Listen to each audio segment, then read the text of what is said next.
The girl at the station. The train whistle screamed into the wide, empty plains of Wyoming Territory, echoing across the dusty fields and scattering a flock of blackbirds from a line of fence posts. The depot at Dry Creek Station was little more than a weather-worn platform, a telegraph office, and a horse trough that hadn't seen water in 2 days.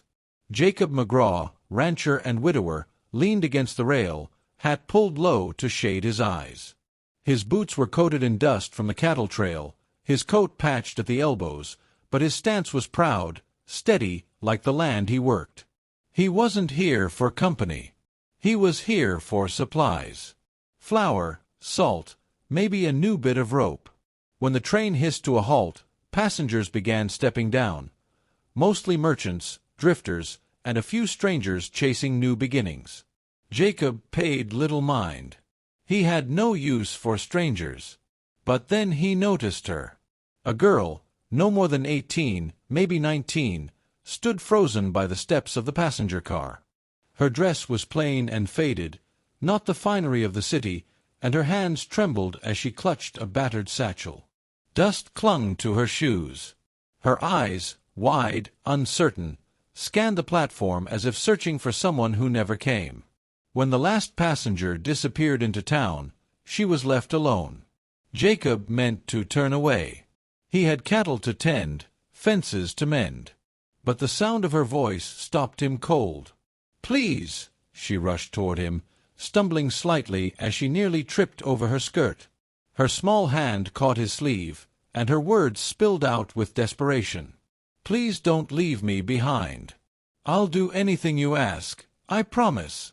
Just don't let them send me back." Jacob stiffened, looking down at the girl. She couldn't have weighed more than a sack of feed, and her eyes brimmed with a mixture of fear and fierce determination. "What's this about?" he asked gruffly, gently pulling his sleeve free. "You lookin' for someone?" She swallowed, her voice low and trembling. There was supposed to be a family here for me.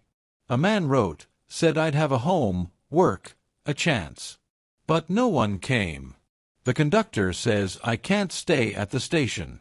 He'll put me back on the train tomorrow. I've nowhere to go." Jacob's jaw tightened. He'd heard of such things. Mail-order brides left unwanted, orphans sent west to strangers, girls tricked with promises that were never kept. He wanted no part of it. "You'd best head back," he muttered.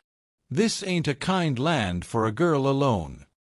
But she stepped closer, her eyes shining with a desperate plea. "Please. I can cook. I can sew. I'll work harder than anyone. I'll be no burden. Just don't leave me here." For a long moment, Jacob said nothing. The wind tugged at his coat. His heart, hardened by years of loneliness since his wife's passing, wrestled with the voice of reason. He didn't need a girl underfoot. He didn't need trouble. But then he looked into her eyes filled not only with fear but with a quiet spark, a stubborn will to survive. Something stirred in him, something he thought long buried. "What's your name, girl?" he asked at last. She let out a shaky breath. "Emily. Emily Carter." Jacob sighed, tugging his hat lower. "All right, Emily Carter. I can't make promises, but you'll ride with me for now. My ranch is a hard place. If you're set on staying, you'll work for your keep. Understand?" Emily's face lit with relief. She nodded quickly, clutching her satchel to her chest as if it were treasure. "Yes, sir. I understand." And so it was that Jacob McGraw, who had sworn never again to open his heart, rode home with a girl clinging to hope at his side, unaware that her arrival would change the course of both their lives forever. A home of her own. The road to the McGraw Ranch was long and lonesome, a trail that wound between scrub pines and wide stretches of golden grass. Jacob's horse carried him steady, while Emily clung to the back of the saddle, her small hands tight around his coat. She barely spoke, though her eyes roamed the land with wonder and fear. By the time they reached the ranch, the sun was setting fire to the western sky. Jacob's spread was no grand estate, just a modest cabin, a weathered barn, and fenced pasture where cattle grazed. But to Emily, who had nearly been cast adrift with nowhere to go, it looked like salvation. "Come on down," Jacob said, dismounting. He offered her a hand, rough and calloused. She hesitated, then placed her delicate fingers in his, letting him steady her to the ground.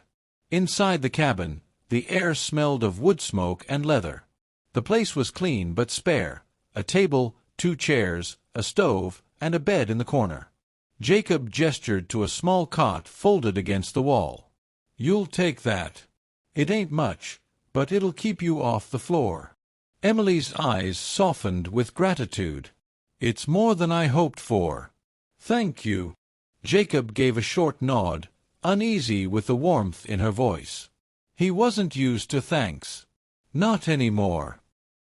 A test of will. The days that followed tested Emily's strength. Jacob rose before dawn, and if she wished to stay, she had to rise with him. She fetched water from the well, learned to feed the chickens, and tried her hand at cooking on the old iron stove. Her first attempt at biscuits came out blackened, and Jacob, chewing carefully, remarked, "Could crack a tooth on these." Emily flushed, muttering an apology. But instead of sulking, she tried again the next morning. The biscuits were still hard, but at least edible. By the week's end, the cabin smelled of fresh bread, the barn was swept clean, and Emily's hands bore small blisters from the work. Yet she never once complained. Jacob watched her quietly. She was no pampered city girl. Beneath the frail appearance was a spirit that bent but did not break. One evening, as the stars blinked awake over the plains, Jacob found her sitting on the porch, mending one of his torn shirts by lamplight. Her stitches were neat and sure. "You've done well," he said gruffly, leaning against the post. Emily looked up, startled, then smiled shyly. "I just want to be useful. To earn my place." "You already have," Jacob replied, surprising even himself with the words. A heart begins to soften. Weeks turned to months. The girl who had begged not to be left behind grew into a young woman with steady hands and quiet laughter. She tended the ranch with Jacob, walked beside him to town for supplies, and filled the cabin with a warmth it hadn't known since his wife's passing. But Jacob held his heart in check.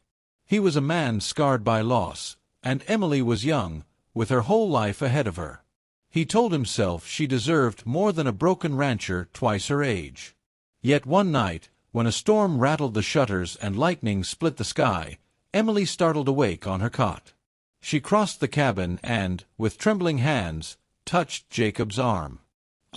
I hate storms," she whispered, her voice small against the thunder. "Back home, they always meant trouble." Without thinking, Jacob drew her close, letting her rest against his chest as the storm raged outside. For the first time in years, he felt the ache of loneliness ease. When the thunder faded and Emily pulled back, her cheeks flushed, their eyes met in the dim glow of the lantern. Words hung unsaid between them, fragile as glass. A promise kept. The next morning, Jacob saddled his horse to ride to town. But Emily stopped him on the porch, her hands clasped together. "Jacob," she said softly, "the day we met, I begged you not to leave me behind. I promised I'd do anything to stay. And you gave me a home when no one else would. I don't just want to work for you anymore. I want to belong here. With you." Jacob's chest tightened. He studied her, the courage in her gaze, the truth in her words. He thought of the long years of silence in his cabin, of nights spent staring at the empty chair across the table. And he thought of the laughter she had brought, the hope he hadn't dared to feel again. "Emily," he said slowly, "I never set out to find another partner. But you've stood by me, worked beside me, and brought light back into this place. If you're sure," his voice faltered, but then steadied, "then I reckon I'd be proud to have you as my wife." Tears welled in Emily's eyes, but her smile was radiant. "I'm sure."